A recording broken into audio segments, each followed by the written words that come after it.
and welcome back to V-Road CCTCG's weekly Vanguard Podcast. I'm Cole. I'm Trey. And I'm Jared. And today we've got a bit more of an analytical podcast about the kind of basic structure of like what a Vanguard deck can be. A lot of decks in this game are just kind of doing a different flavor of deal 6 damage, but how they get there is meaningfully different enough that the game can have as much depth as it has. So we'll get into that today. How do we feel about that? It's pretty. We've kind of categorized it down into 6 different types of categories of generalizations of what decks can kind of do, and we're gonna go a little bit in depth on those.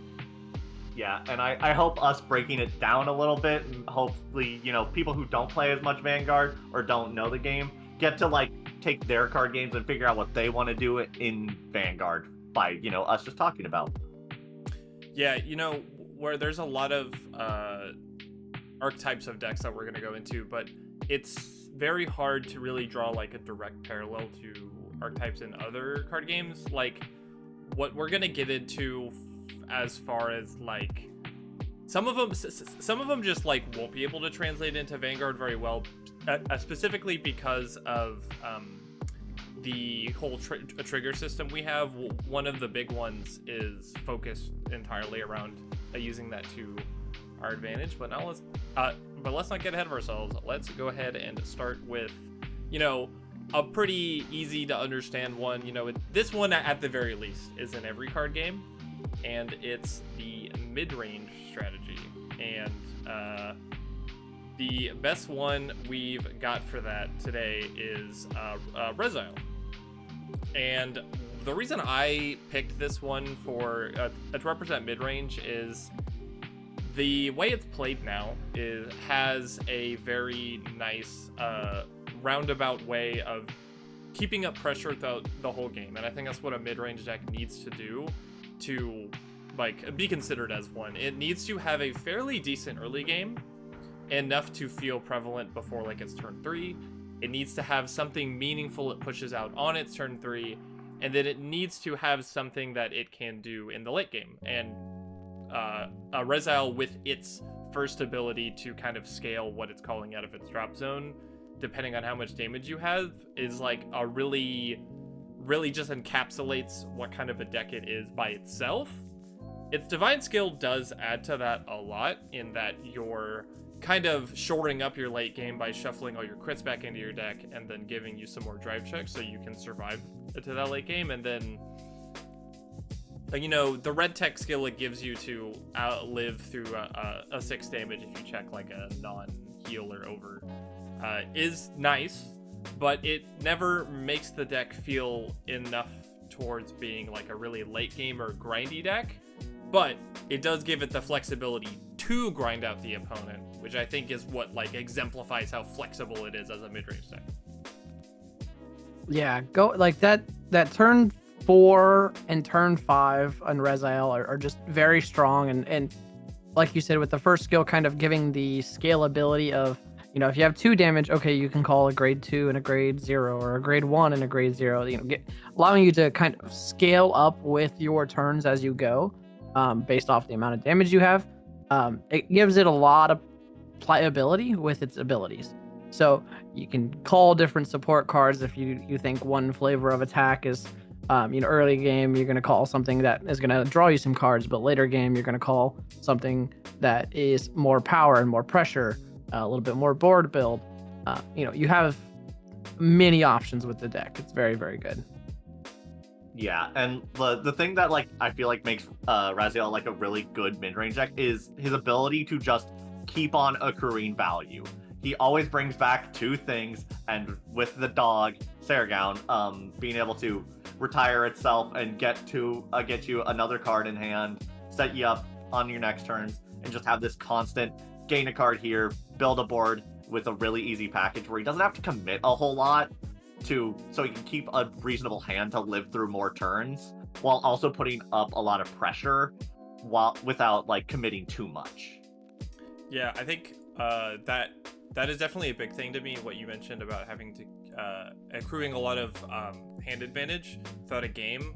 It not necessarily a staple of a mid-range deck to me, but it goes a really long way, and it's what makes a rather like above average mid-range deck. And to double down on that, I think we can go to my other pick for this archetype, which is actually Ava. Ava will kind of be sort of a hybrid with the other archetype I'll get into later, but it has a lot of the same aspects that Rezile does, where it's always has something it can do even at the beginning of the game. Like it's getting a research order, or it's getting like obfuscades from deck. It's getting cards off the top of its deck equal to the amount of research orders you have, and you can just find whatever you want from that. It's really like it has something that it can do to keep itself in the game regardless of what's going on. Like its grade 1 research order can like go into soul and countercharge and get an obfuscade from drop to hand. Like that card by itself just gives that deck so much staying power throughout a whole game, and it every single turn always having the ability to get 4 attacks, with one of them being fairly threatening with a crit. Like it doesn't ever lack in what it needs to do to be a mid-range deck. Yeah, and currently it in the newest form with the latest promo, it gives that consistency of getting into Poison and Paradise, which still gives you great resources of being able to get the obfuscades out, but you don't have to spend those counter blasts and those soul blasts like you had to on the original Ava. So it turned that deck that was really kind of like, it felt like you used all your resources kind of early and you had to try to manage them a little harder. It makes it so you can not necessarily play a little bit more reckless, but you have a little bit more to toy with later games. So you can, that mid game is just so solid. You have all of the resources you need. And then when it gets down to that little bit of that grindy bit, you can pull out some wins from just having the resources. I mean, having a grade 2 that's 10k shield and having a grade 3 that has shield in general is just a good thing. Yeah, like the quintessential thing of mid-range is playing all parts of the game well. The early game, the late game, the resource game, the card advantage game, the board building, which things like Ava do. She builds board, she gives you extra shield on your cards. Her new form doesn't require a lot of resources, so you can spend them elsewhere to accrue either more cards or board through her her set orders and stuff. And her ability to consistently grab out the things and tools that she needs to continue playing her game, but never feels like it does any one part of the game like over the top exceptionally. Yeah, exactly. It's just these two decks to me just cover all their bases very well. Not even so much where you can say that they're like a jack of all trades, master of none, but they're at least, pushing out in every regard enough to be in the middle of the pack as far as being too fast or being too slow. So yeah. And the next category I kind of want to dig into is more towards that early game of Vanguard here. Now, we're going to talk about some aggro decks.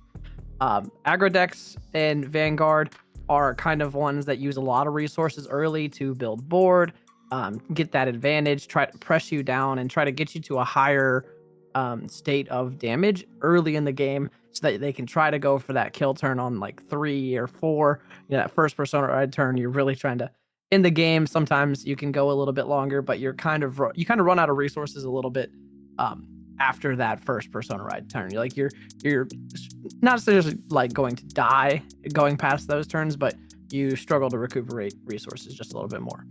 And my first example of that is I like to bring up, it's a newer deck, but it's still very, very good. And I like to say it's Grayandra. Grayandra is one that as itself, as an innate skill, gives a lot of power to the front row.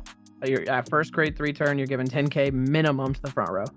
That's not including if you play the Drag Resonance or grade 4 if you're Persona Ride. So typically 10k to the front row, minimum 20k if you are playing the order, which you should be. But it's grade 2 game and grade 1. It doesn't really do a whole lot grade 1. Either you're attacking once, typically, or you're not attacking at all because you went first.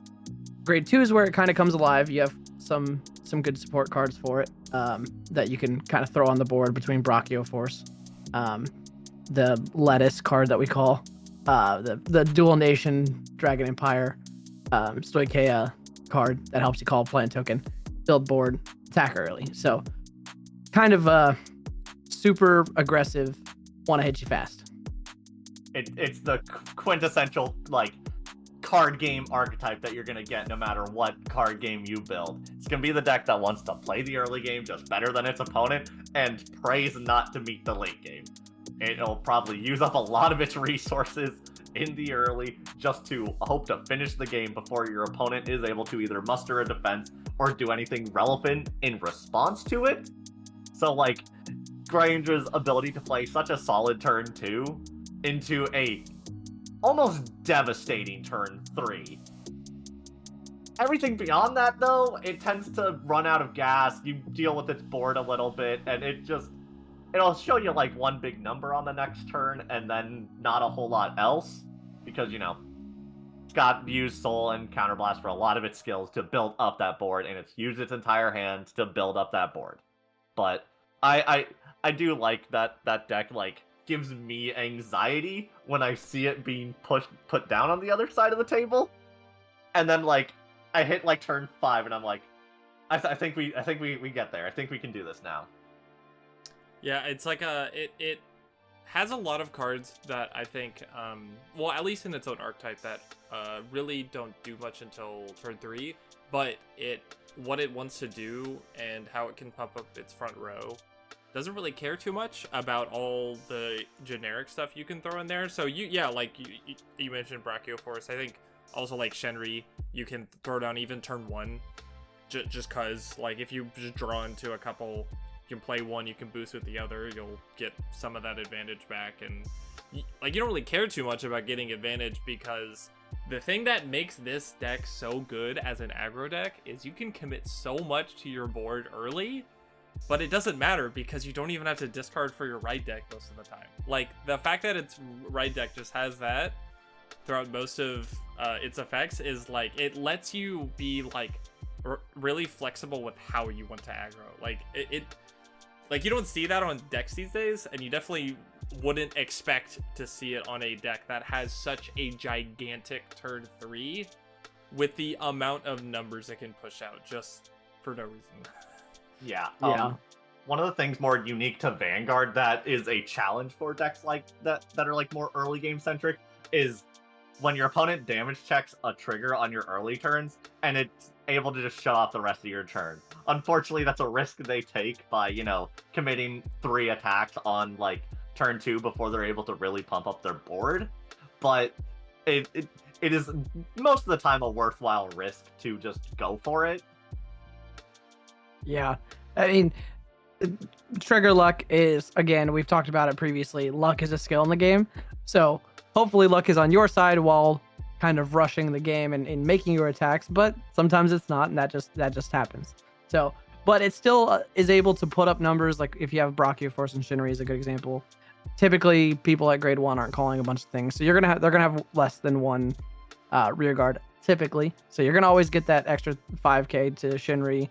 That 23k attacking an 8k or a 10k is always just good, even if they pull one trigger. Still gonna force a guard, or you get to draw 2 cards from that column alone, which is just pretty good.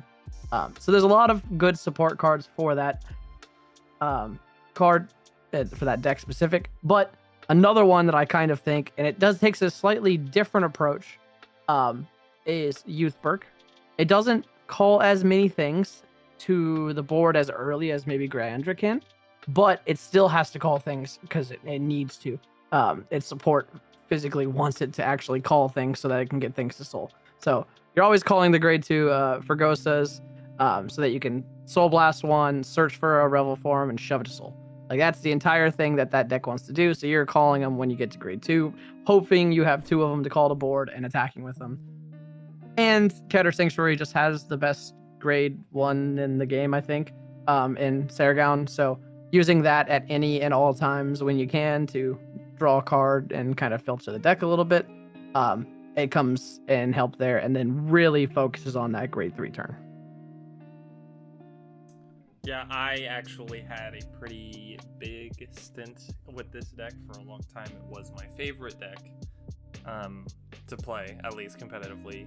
And I think the big reason for that was, yeah, it doesn't have to call much early, but what it does call early is very important to its overall game plan. And while it's not so much trying to force the tempo of the match in its favor as early as possible, like Grandra can, it is definitely forcing your opponent to have immediate answers to its turn 3 with one of the highest ceilings I think a deck can have going first on a turn 3, like giving your front row 15k with full blast, you know, giving itself a crit and 2 drive checks after it already swung once with 2 drive checks, so it's 4 total drive checks and all that. Like, also bot decking one of your opponent's rear guards that might have like intercepted for them and stuff like that. Like, you're doing a lot with not too much, and that's what, you know, obviously a Keter deck can be very good at, but also what really kind of forces your opponent to just like not mulligan like PGs early or anything, or even like keep some triggers in their hand early. Like I think you're an aggro deck very succinctly if you're asking your opponent, or moreover forcing them to just like keep triggers in their hand early, even if they don't want to, because it wouldn't really advance their own game plan that much. Oh yeah, no, like that is the strategy against aggro decks is do not mulligan away your 15k shields if you can afford to. Yeah, keep them to hand because you're gonna need them. And so, very different aspects, but very similar in the sense of aggro. Both do things. One's kind of a little bit earlier game, whereas Youthberg is really that turn 3, turn 4, just have what you need to have or you die. So.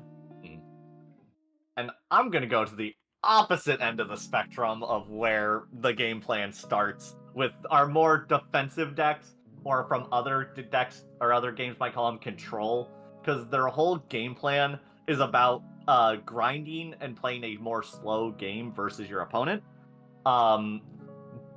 They generally do things like draw more cards, but don't have great offensive output. Like Lascaria is one of my favorite decks to play right now. It does things that a lot of decks don't in Vanguard, and that is actually play on your opponent's turn.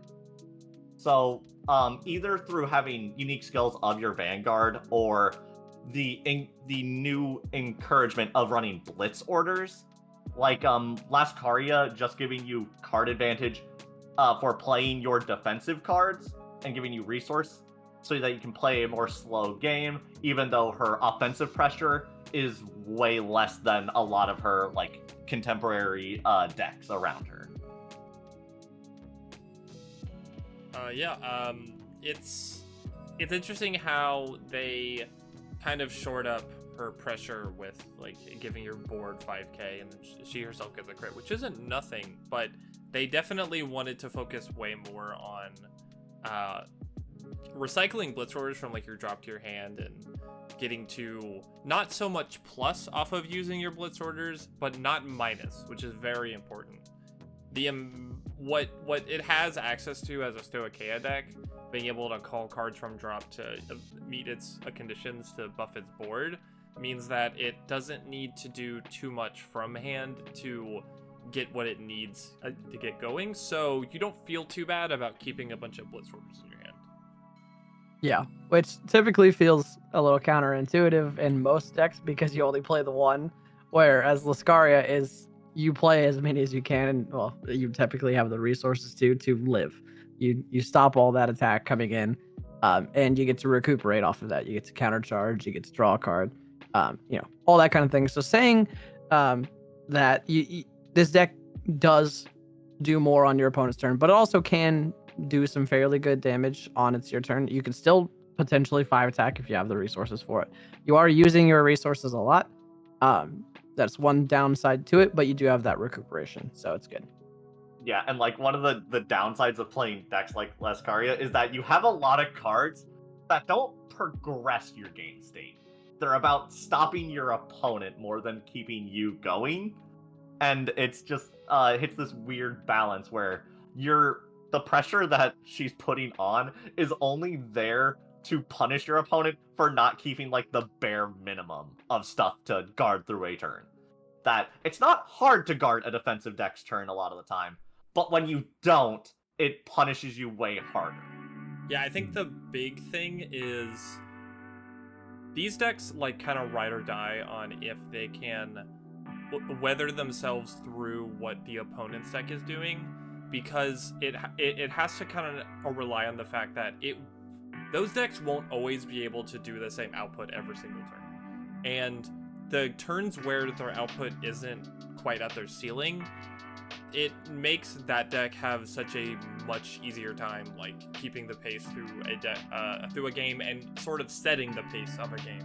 If it can like keep a fairly decent hand through most of a game, it will get to a point where the opponent just doesn't have the resources to, number one, push out much of an offense enough to like stop what the defensive player wants to do, and number two, guard itself. Like when you're running out of cards in this game, you're both running out of offensive and defensive pressure, so that's what it capitalizes on, I think, the best.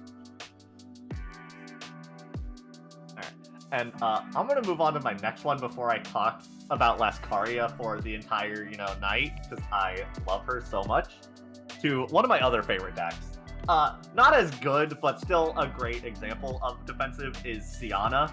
And she actually does defensive decks in a slightly different way that a lot of the defensive decks, is that she has one of her main skills is actually actively detrimental to your opponent's ability to be aggressive on you. That is like one of the biggest things about her is her when she is attacked, if you don't put things to guard circle, she forces your opponent to either discard a card or bind that unit.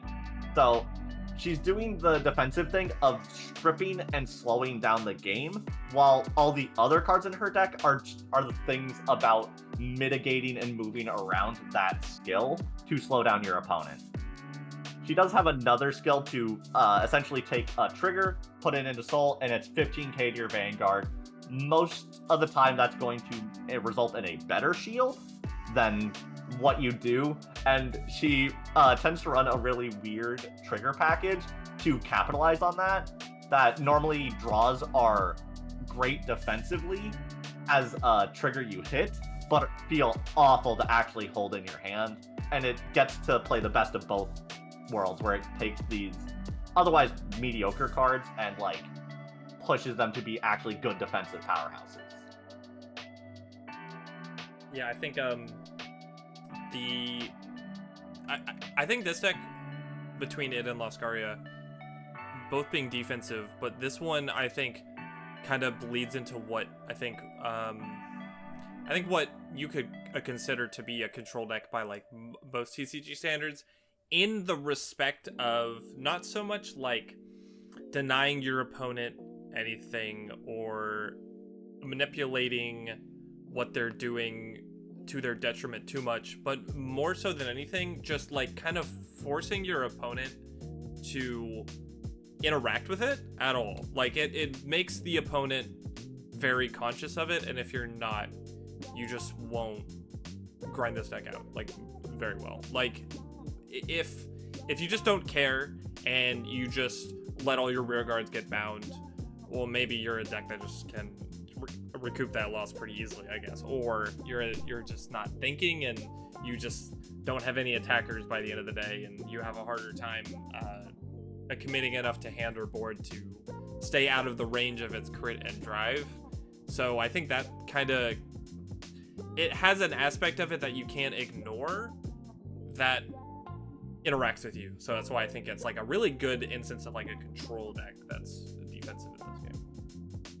Yeah, it's so funny. I always like it because I know it's a defensive deck in heart, but it feels like it's like an anti-defense deck, and is how my brain likes to interpret it, because it forces, in most defensive decks, you feel like you force a lot of resources out of your own hand to stop the damage, where in this one is actually I'm going to take the damage. I'm going to do the exact opposite. As I'm going to take that damage and force you to use your resources.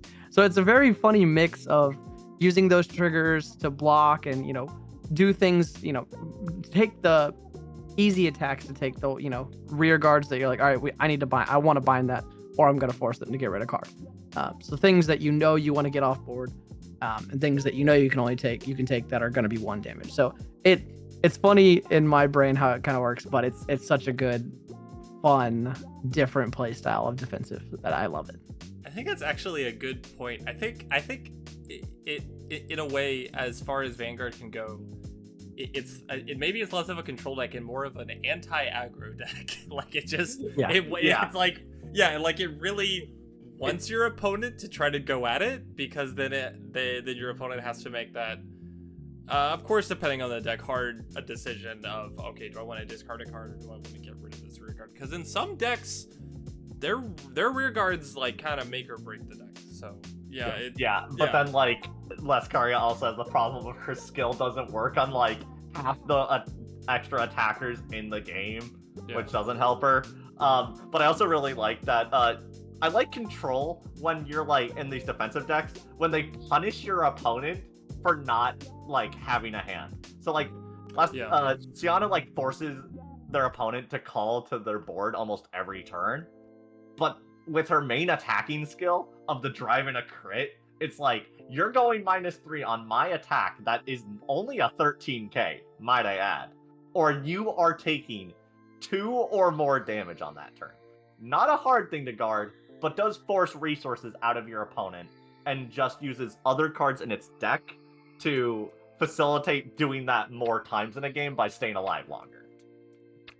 Yeah, I think that's the epitome of a defensive deck. Is it wants your opponent more than anything to get to the point where it runs out of hand as late into the game as it can, and then just killing them because they just don't have a hand. Like if Lascaria has a crit and 2 restanding rear guards, and it was able to get your hand so small because you kept having to commit to push pressure on her, but she just kept tanking it, like, then she did her job, then you won because of that. And same thing with Sienna, like, if you keep throwing cards at her, but you can't, like, oh, I need to keep the rear guards on the board, so I need to keep discarding cards, like, oh, now I don't have enough cards to, like, meaningfully guard their next turn, like, well, Sienna did her job then, like, so. Yeah, like, I think the very important thing that makes defensive decks good is when they're very not threatening numbers, generally most of the time.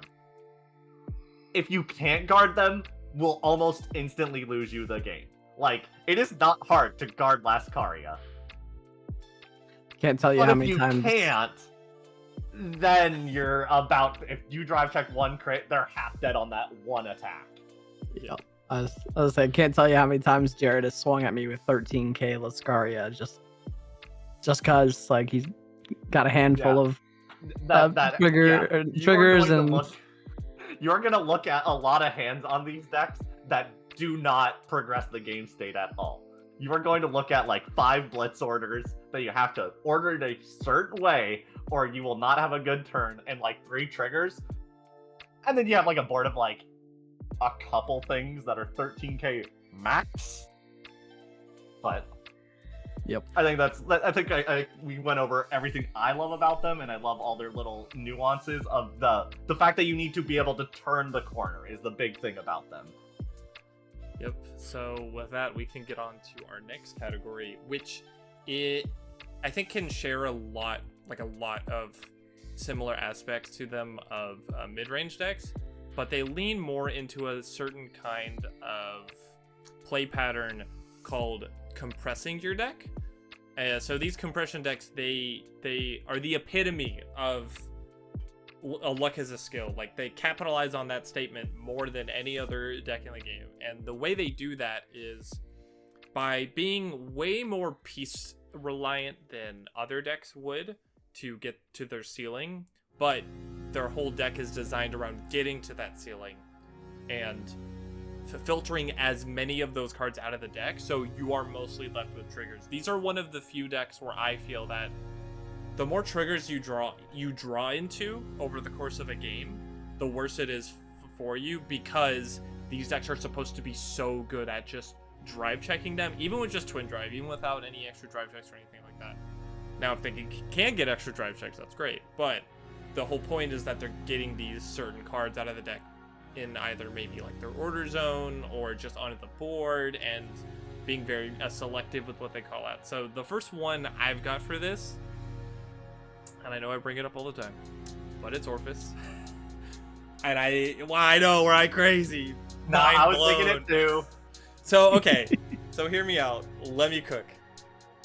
This deck, more than it ever has always has had the tools now to filter so many set orders out of its hand, out of its drop zone, and out of its deck, just into the order zone. So when it has a grade 2 that checks the top 7 and dumps 2 world orders from that top 7 into your drop zone, that's a lot of compression. And when it has a grade 1 that can check the top 7 as well and grab either a grade 3 or a set order and just put it in your hand, or a grade 1 that can just counterblast 1 and dump a set order straight from deck to drop, like all of these things that are just taking all of these set orders that you have to run a lot of and have to put as many into your order zone as you can, as quickly as you can. By the end of it, you're running a lot of normal units, like you have to, obviously, but so many of them are being taken up by set orders. So by the time you've set everything up and you've got a good thing going and you've got a lot of stuff in drop zone that you want to filter into like order zone in like later turns, your drive checks are usually always going to include at least 1 trigger, and that's going to do so much for you because this is Vanguard.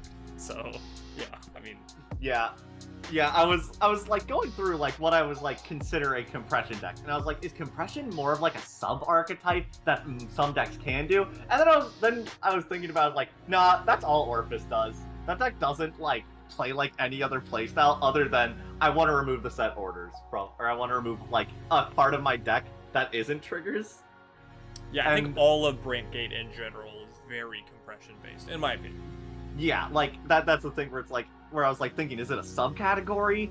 Because, you know, like Ava, also a great compression deck because it's about removing certain parts of its deck. But with Orphis, and there's probably some others I'm not thinking about, where that's kind of all they do. Yep. So I think it's fair to call it its own category that some decks also like go into. And just, I like that it is a quintessentially Vanguard style archetype. Yeah. Like no other card game plays that way. Yeah, with our unique trait of the game being drive checks and damage checks, like that being our quintessential skill that we get in our game, compression is a fantastic thing because luck is a skill, as we've already mentioned. But if you can take the luck part out of the game and eliminate it and just say, hey, I have 20 cards in my deck and I know that 13 of those are triggers, your luck is much higher because, well, math tells us so.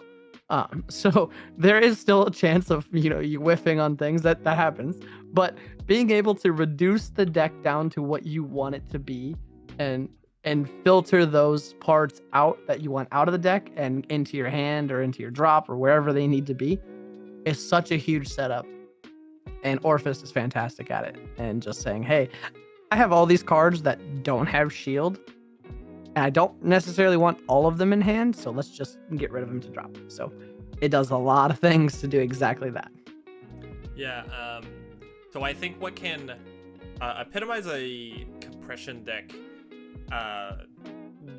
more than just, getting a certain kind of card out of the deck to leave only triggers is Willista. So it also has orders it wants to get out of the deck. But what it does so well that maybe older iterations of the deck couldn't do well at all was it can Soul Blast it. Well, first off, its Ride Line can get a gem out of the deck, and it can draw into, you know, cards like Trixie that can check the top 5 and grab a Willista, and like sort of like the similar kind of thing you would want a compression deck to do, which is get the normal units out of the deck as fast as possible. But it also does, I think, better than other compression decks that gave it so much a success when it came out, was the Soul Blast for Willista's Act that let you check the top 5 cards of your deck and call 2 cards from them and then just shuffle the rest back into the deck. Doing that enough times over a game gave you so little left in the deck besides what you knew you didn't want to call, which would be a trigger. So of course it also had its grade 3 restander that needed to have a cost of Counterblast 1 and take the card in the center back row and shuffle it back into the deck to stand itself. It didn't specify what kind of card that needed to be. So back when I played this deck a lot, I loved to shuffle back in like a heal or like a crit or like an over trigger. So even the triggers it drew into, it could just call them as like a booster for a Willista and then shuffle it back into the deck. Like it was just, it ran 8 crit not because it had to, but because it could do it so well and use and see most of them throughout a game, even the same copies of some of those triggers. Yeah, it's one of those ones that from an outsider perspective, you kind of wouldn't necessarily think of it as a compression deck if someone, you know, who's kind of vaguely playing the game, but then you kind of explain it more in depth and like, oh yeah, this deck does filter out a lot of things and it cycles things back in. So, you know, those resources like Cole was saying that do get expended, you get it to hand, you drive check a critical trigger and you get it to hand. Okay, I'm going to restand this grade 3. Why not throw it on board, put it back in the deck? Being able to actually recuperate that filtering and make sure, you know, okay, I drove check a card, didn't want it, let's put it back to deck. It really is the epitome of that kind of compression style. Yeah, like it feels counterintuitive to say a deck that can put more cards back into its deck is a compression deck, but the real like idea of what compression is higher percentages of trigger in deck. That's kind of what it does, and it's very rare that we get skills that can actually put triggers back into your deck. But if a deck has another way to filter out non-triggers from its deck and can put triggers back into its deck, I think that's like a great way of how like these compression decks get formed and can play an actually really interesting long game of that their game plan gets better the longer the game goes on. Yeah, it had an interesting way about it where the newest gem it got drew you a card, and then the grade 2 Willista and the Ride Line drew a card when you played a gem, so you were drawing a lot of cards early, and even on your grade 3 you were drawing a lot of cards early with cards like Elavira that drew a card when you played a certain gem, which the newest gem counted as both, so it just worked. And the amount you drew into, usually the earliest in a game as possible, the amount of cards you draw, they're more likely to not be triggers, but that is what a compression deck would want. Same thing with like Orphis. Like you would want to draw into at least a couple set orders early, so you can like ditch them for ride deck and play them from drop later. Like it does so much for the deck to draw as much as it does, and then those cards aren't necessarily cards you would use defensively, but they're helping you compress the deck even more, so that when you get into your first grade 3 and your drive check can reveal like 2 triggers, but the reason that's so strong is not even because you're drive checking 2 triggers, but because you know you're gonna drive check at least 1 at minimum most of the time. So that makes it very hard for your opponent to guard and gives you a really solid lead in the pacing of a game. Yeah. Which another deck that we're gonna kind of style that we're gonna move into that is really kind of playing into our niche of the game, or our quintessential aspect of it, is drive checks, and we like to call these decks overlords, or aka multi-attacking vanguards, whatever you really kind of want to group them as. We call them overlords just because, overlord. So the first deck that I'm going to talk about is Dragonic Overlord. And the man, the myth, the legend. But these decks typically are decks that don't do a whole lot early. They really are focused getting to their grade 3. Grade 3, they started off. They really want to get to their Persona Ride turns, because on those turn 4, turn 5, turn 6, that's where they kind of thrive. They get more power. They do a bunch of things. Most overlords are focused on getting multiple sets of drive checks, so they're swinging with their Vanguard first. Typically, you're kind of waiting for your rear guards to swing, just to be those, hey, I need a target for a trigger here, so okay, put it on the rear guard instead of Vanguard. Typically, it's 2 attacks on the Vanguard, sometimes 3. Seldomly, it's 3. But they get their advantage by spending resources to get multiple drive checks, and that is so unique to this style of game. Yes, there are multiple games where multi-attacking with different things it is, but this one is so focused to our Vanguard specifically that it's very defined to this. And Overlord is the epitome, in my opinion, of that. Like, one of the originals who stood up and would attack something and restand the Vanguard. And the current iteration of Dragonic Overlord at the end, 8 of its cards in the deck, well, actually 12 of the cards in the deck really, are all focused on resources of getting Overlord to be able to multi-attack in a cheaper fashion. First off, you have to have a Dragonic Overlord in the soul of Dragonic Overlord at the end. So there's 4 cards that you typically are running in the deck, because you have to see one of them. Sometimes people run in the ride line and then go into the end, but that delays you a turn and it's kind of slow. There's Ardor Hatchet Dragon, which is has 2 skills, but the entire main purpose of that card is to take an Overlord, Dragonic Overlord that is in your drop, put its soul. But it also has extra shield later in the game. And then Drag Ritter Halb. It's all about spending one of the resources that Overlord itself needs to restand and reducing the cost of it. So to restand Overlord, it is a counterblast, and you have to discard 2 cards. Halb counts as 1 card being 2 cards. So a lot of heavy pay to be able to restand to get those additional drive checks, but that's where your pressure comes from. Yeah, I think these decks, more than any other deck, really has the innate advantage of it never being easy to guard. There is just so much that it can exploit about Vanguard as a game.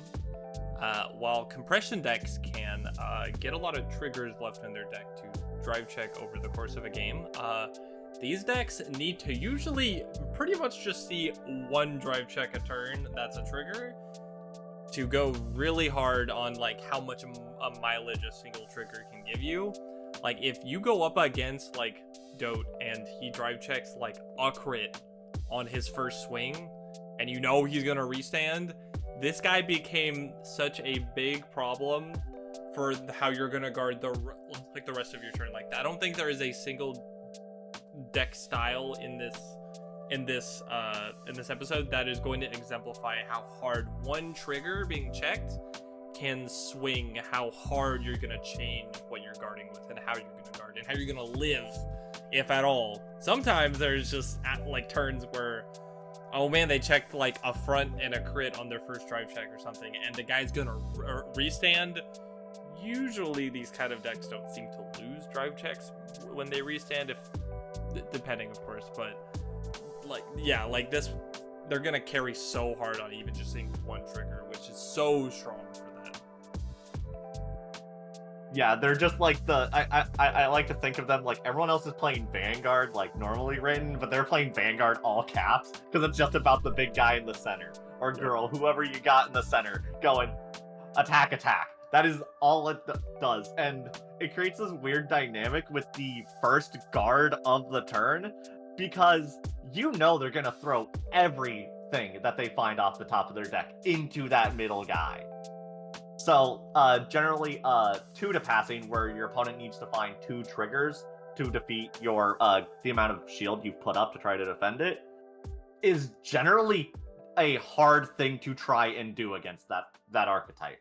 Because they find 1 trigger, they don't have to do that math of like, oh, is it good to throw it on a rear guard? Is it good to throw on it? No, I'm gonna throw it on the guy in the center, and if I hit the second one, I might just kill you this turn. It makes your opponent gamble their turn in such an interesting way, but then they die to the almighty equalizer, the perfect guard. Because if you throw all your resources on the guy, you just don't do anything if they say no. Yeah.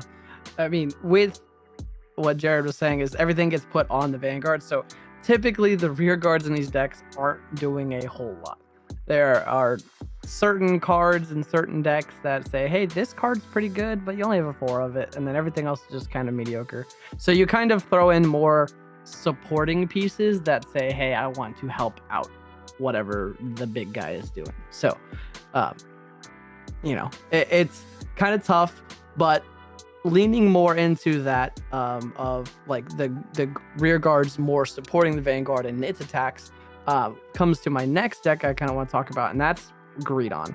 Greedon Mask specifically in this instance, because Greedon does a lot of the same things as Overlord itself. It has some differences in the fact that, well, you can go to 7 damage instead of 6, which is, game changing to a lot of things.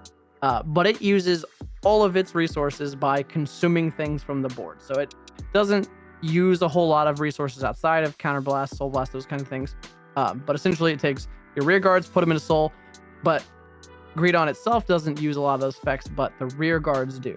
The rear guards, there's a whole slew of Desire Devils that can be thrown in this deck to do whatever kind of more style you want to play. There's Guard Restrict, there's additional crits, there's additional drive, there's Retire, there's Call More Units, there's all the above from what this deck can do, but its main thing is attacking with the Vanguard and then using the rear guards from a stood standpoint and putting them into Soul. Yeah, I remember when this deck came out, there was somebody who I always played against who played this, and especially like original Greedon at least, it was the most Vanguard selfish deck I had ever seen in my life, because it quite literally most of the time only had 2 attacks.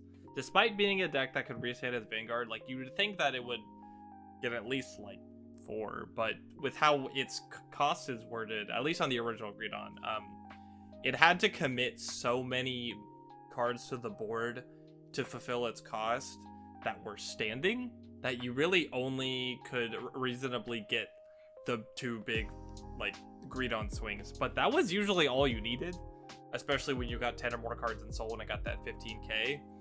And like said earlier, just checking 1 trigger made guarding this deck a absolute nightmare, along with what you said, Trey, like all the Desire Devils giving him like a guard restrict or like crits or drives or whatever. When that deck got more drive checks, it was kind of impossible to guard sometimes. Like 6 drive checks, even if it's just over 2 Vanguard swings and that's all the deck does, it was enough.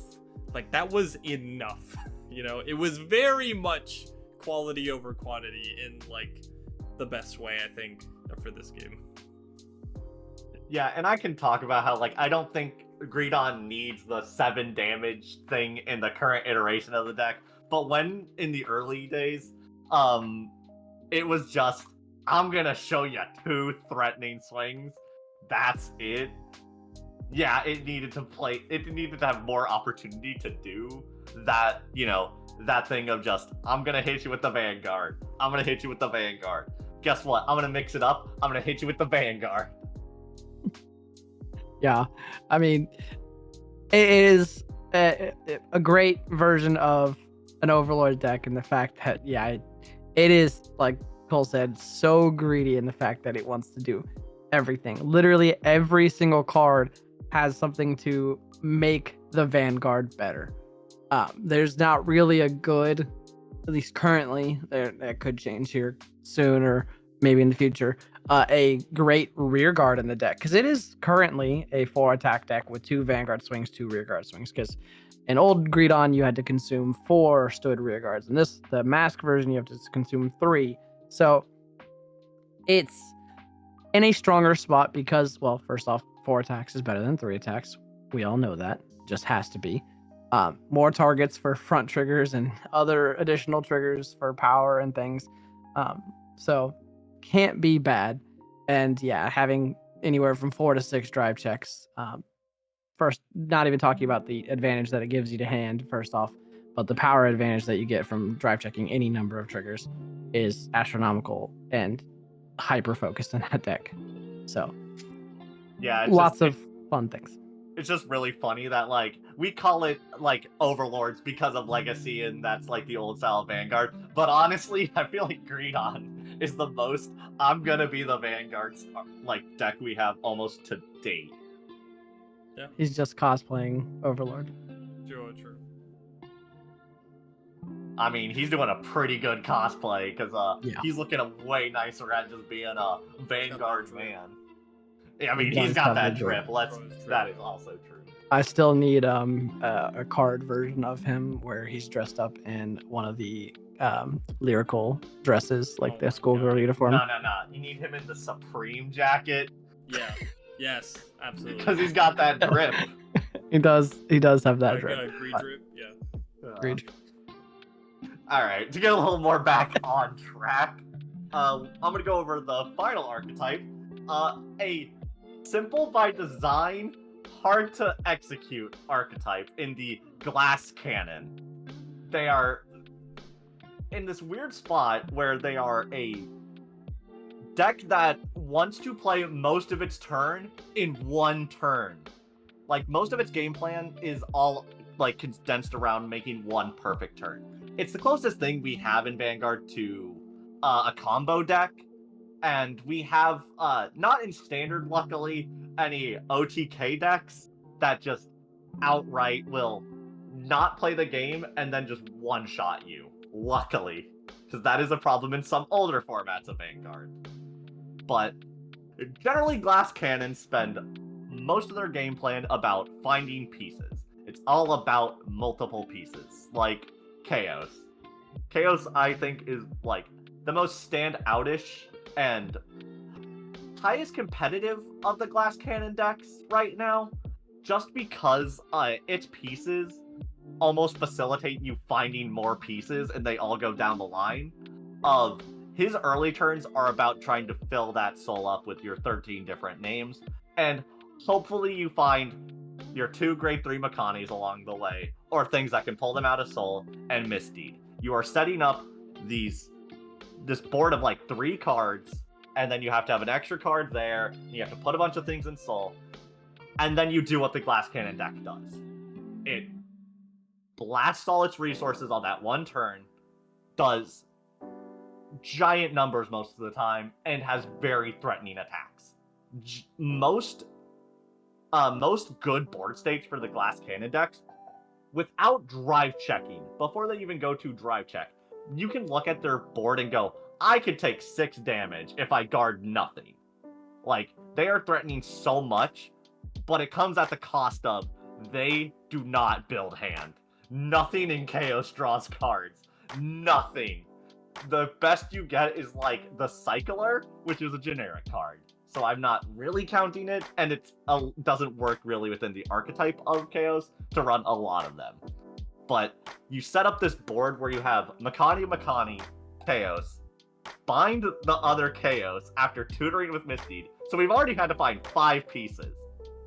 And you show your opponent 70k columns with a crit on your Vanguard and 5 attacks. Yeah, what is it? It's interesting because, like, there are cards in this deck that draw. Like, there are cards that literally add cards to your hand. However, it always has the thing of these cards you're drawing and these cards that you're getting into your hand. It's not optional if you want to play them or not, because if they're cards that get more stuff into your soul, you have to play them, or you don't reach that ceiling that a deck like this needs to get to justify how little it draws. In a way that, like, if all the cards you're drawing is gas that you need to keep the engine running, you're not really drawing anything that can do anything for you defensively. So Yeah, and Chaos is an interesting one in this archetype in its own right, specifically because it kind of runs a menagerie of cards. Like, you aren't running a lot of repeats other than like your main core pieces, because it does have to have such the 13 unique cards in the soul, which of course there are cards like the grade 1 Makani that does count as different names. But yeah, when your whole purpose of almost every single card in the deck, because it doesn't matter if you pull, a Brainwash Swirler versus a Misdeeds or literally anything at this deck in reality, you need it to soul charge. So you kind of have the illusion of choice of having a card in hand, and you just have to play it, and you get that soul to 13. From there, you can start recuperating cards and start getting them to hand. But you have to blow so many resources. I wouldn't say blow. You have to use so many resources early to get to your kill turn that everything after that doesn't feel like enough in hand. Yeah, the swingy nature of this deck and just of the glass cannon archetype, because you have to find so many pieces, and most of the time those pieces you need to find don't help you live to the next turn either. So you're trying to fill up your hand with like 4 to 5 pieces that it's a grade 2 that has 5k shield, and that's the best that you got, but it's not even going to sit there. It's going to board. And it creates these really high variance, low variance. Because I remember the first time I played with the new Chaos with Misdeed, the promo that lets you go into your Soul Oratorio Chaos immediately. And I remember I steamrolled that night. I rolled really hot. I remember Cole and someone else at our card shop that we're friends with were just like, dude, this is unfair. This is unfair levels of what you're doing. And then I was really excited about that deck. So I played it again next week. I went 0-3. I sure did not even hit 13 in Soul in 2 of my games.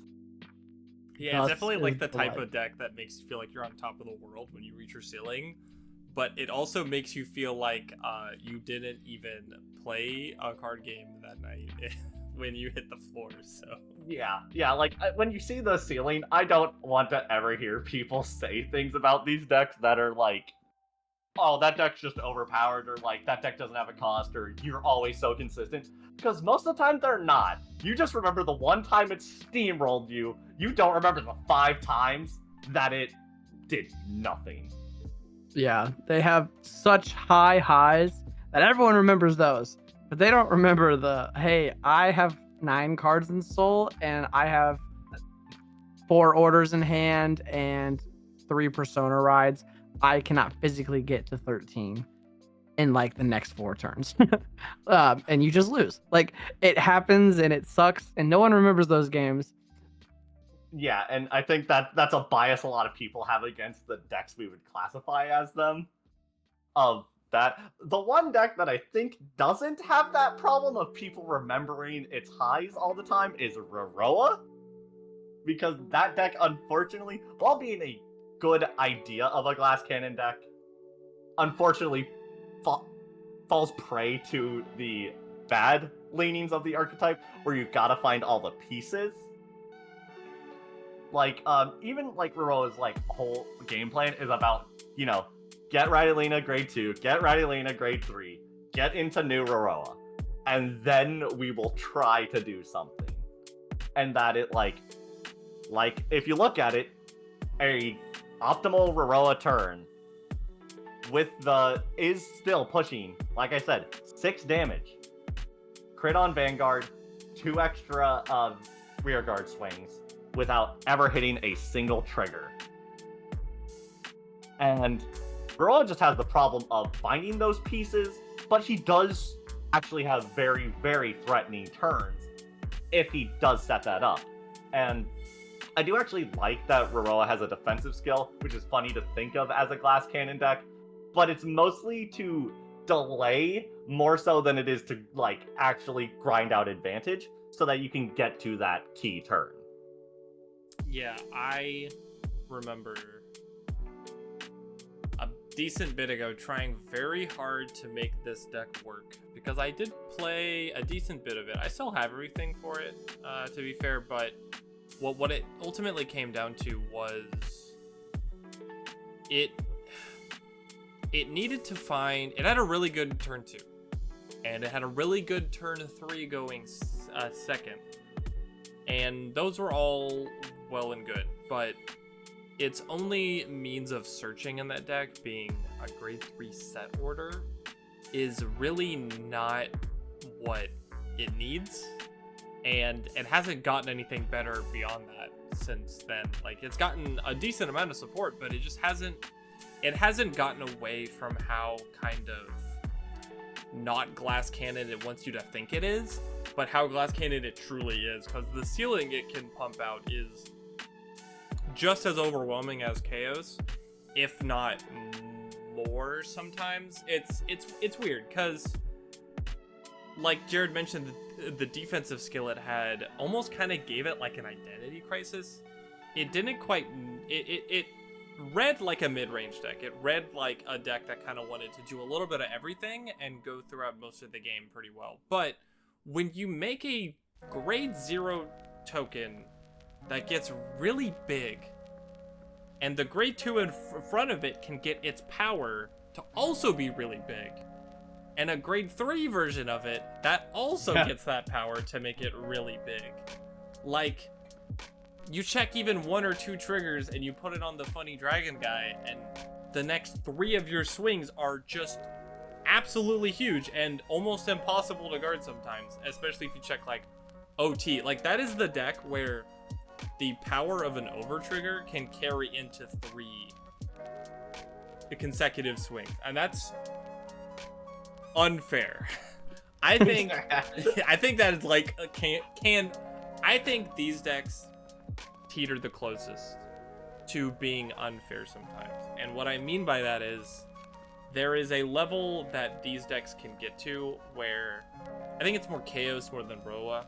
If your opponent isn't able to find at least like maybe 1 PG by the time you reach your ceiling, because you can, sometimes reasonably find it on your turn 30. If you don't have at least 1 PG in your hand by then, you almost just auto lose, depending on how your defenses go. And while I don't think that is necessarily not a good thing for the game, it can definitely feel pretty bad sometimes. But I think it's fine. It just can feel bad. But oh well. Yeah, and with these decks, they're kind of like riding a roller coaster. There's ups, there's downs, there's good times, there's bad times on it. Like, it's so well, glass cannon-y that if everything's correct, the ride runs smooth, it's great. But that moment you're going up the hill and the chain catches or something and you stop and everything falls apart, it feels like the end of the world. It doesn't feel very fun. But it's still just, when you get everything right, nothing feels better. Like the OT on putting it on the dragon and having 1 million power 3 times. Like, you don't see that. Yes, if you're running the Cray Elemental OT, you can give 2 things power, and that's the craziest that we can really get with the 100 million power. But Rora, as being currently the only deck that can effectively use it 3 times on 3 separate attacks, is fantastic. Like, that's just so good. Yeah, and I am sorry to everyone who has played through a Chaos or Roa OT turn. I am sorry. That is not okay. You are allowed to seek consultation for that, for what has happened to you. But I understand that it can be frustrating that they almost feel like they almost can strip your agency away from the game. But just remember, against them, you have a lot of turns before that they go off that you just try to sculpt your hand in a way that can beat them in that one turn. Because if Chaos or Aurora don't kill you on those giant turns, they're sitting at 3 cards in hand with no onboard defensive skills. Yeah, it's strange because, like I mentioned earlier, Roa has a bit of an identity problem where it actually doesn't usually have that small of a hand, despite being a glass cannon deck. But and the big difference I think it has between it and Chaos is that one little piece it needs to truly OTK you as hard as it can requires it to at least go second, means that you have a lot more time against a deck like Roa to sculpt your hand defensively than a deck like Chaos. Obviously, I'm not going to pretend that a Chaos player can always get to 13 and soul by their turn 3. A lot has to go right for that, but turns where that does happen, it is way harder to live through that than it would be for Roa's turn 3 if he's going first. There's not much he can do to really capitalize on all the combo pieces he has to find, because grade 3 Ratalina is hard locked to your opponent needing to be grade 3. But I mean, either way, it's still telling me it has the curse text. It does. That was actually one of the things I found really I didn't think about it until we got new form and Misdeed, that I read through all of Chaos, all of his cards, all of his support, and I'm like, nothing here is curse text. So you can do these things on your opponent's turn too. And yes, you won't get the 10k from Persona Ride, which will make it a little bit easier to guard. And that early into the game, it's probably a little bit easier or a little bit harder for them to hit that 13 in soul to fully get there. But it's this weird balance that they have to fight. And one thing one of the skills I've learned about playing Chaos a lot is that when do I commit everything? When do I know I'm not living through my next turn, period, but I haven't filled up all my rearguard circles. I'm not living through my opponent's next turn unless I hit OT anyway. Slams down PG on the back row rear circle. I'm going all in. I'm putting as many numbers on the table. And yeah, and that's I think one of the main things to learn about playing these style of decks is learn how to sculpt your hands in a way that will facilitate your turn, and learn when to give up on the OTK turn that turn to put it as the next turn. Yeah, it's a balancing act, and that only comes with playing the game. You're not going to know your first time playing it what is the right play, what isn't. So getting that repetition in with any of these decks in reality, I mean, just part of playing the game. You have to practice to get better at it. And if you don't, then nothing's going to feel great. But these decks are the epitome of, if you don't practice it, it's not going to feel great. Yep. And I think with that, we found ourselves at the end of the video. I want to bring up one thing that's an overarching point about all the things we talked about today. Okay. All these different archetypes all come down to one thing that is quintessentially Vanguard. How do I make the most of triggers in this game? Let's look through them. Overlords, I'm getting more drive checks, more triggers. Compression decks, more chance to hit triggers. Mid-range, I'm playing the game over the entirety of the game. More ability to capitalize on what your triggers are doing at any given point. Defensive decks, the longer the game goes, the more drive checks I have, the more triggers I'm going to hit, one way or the other. Glass cannons, I'm going to take my triggers and turn them into lethal, period. Like, I like that all Vanguard archetypes all boil down to attempting to take our unique thing of our game and sculpt it to be their tool to win the game. Yeah, I agree. I think that's, I think we'll go back to it a lot in this podcast, that like triggers is just the coolest part about the game in a way. To me, triggers and the ability to represent yourself with what's on your Vanguard circle, the player expression in that, I think is like unmatched in other games.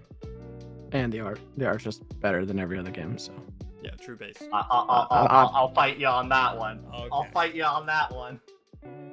Okay, well. tell me I'm wrong. Yeah, well, with that, we are at the end of this episode. If you made it all the way here, make sure you keep up with other stuff we put out by subscribing. And if you have anything you want to add, especially like if there's like a category you think is represented well enough in this game that we didn't cover, let us know in the comments. Who knows, we might revisit this sort of topic in the future.